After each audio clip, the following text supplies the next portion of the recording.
তুই তুই কিভাবে এখানে? সবাই তো বলেছিলি তুই আর নেই। আরে বোকা, এত চেঁচাচ্ছিস কেন? পুরনো বন্ধুকে দেখে এমনই স্বাগত? মজা করিস না সুমন, তোর দাফন আমি নিজে দেখেছি। আজ ৩ মাস এই গভীর রাতে আমার ঘরের জানালায় দাঁড়িয়ে আছিস কেন? কারণ আমার সময় বেশি নেই, আর তুই একমাত্র মানুষ যার কাছে আমি আবার আসতে পারি। মানে, তুই কি ভূত? হ্যাঁ, কিন্তু ভয় পাবি না, আমি তোর ক্ষতি করতে আসিনি। কিন্তু ভূত মানেই তো অশান্ত আত্মা। সবাই বলে যারা কিছু অপূর্ণ রেখে যায় তারাই ফিরে আসে। ঠিকই বলেছে, আমারও একটা অপূর্ণতা আছে। কি কি অপূর্ণতা? মনে আছে মরার আগের দিন তোকে ফোন করেছিলাম? হ্যাঁ, কিন্তু আমি ধরিনি, ব্যস্ত ছিলাম। সেই ফোনটাই ছিল আমার শেষ চেষ্টা। আমি তোকে একটা কথা বলতে চেয়েছিলাম। আমি জানি না কেন সেদিন ধরিনি। আজও নিজেকে ক্ষমা করতে পারি না। আমি তোকে দোষ দিতে আসিনি।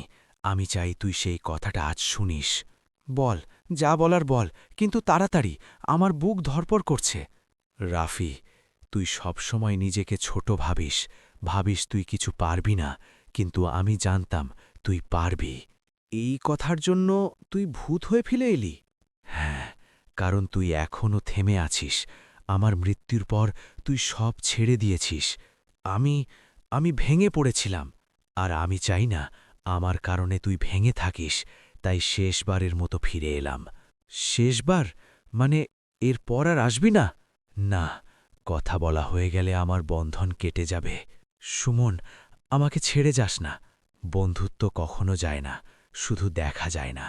আমি কথা দিচ্ছি, আমি আবার শুরু করব, নিজের জন্য আর তোর জন্য। এই কথা যাই শুনতে এসেছিলাম। একটা কথা বল, ভূত হয়ে কেমন লাগে? নিঃসঙ্গ। কিন্তু আজ আর না, কারণ আজ তুই শুনেছিস। সুমন, বিদায় বন্ধু, ভয় পাস না, আমি ঠিক আছি। হালকা ঠান্ডা হাওয়া বয়ে যায়, জানালার সামনে আর কেউ নেই। আজ বুঝলাম, ভূত সবসময় ভয় দেখাতে আসে না, কেউ কেউ আসে সাহস দিতে।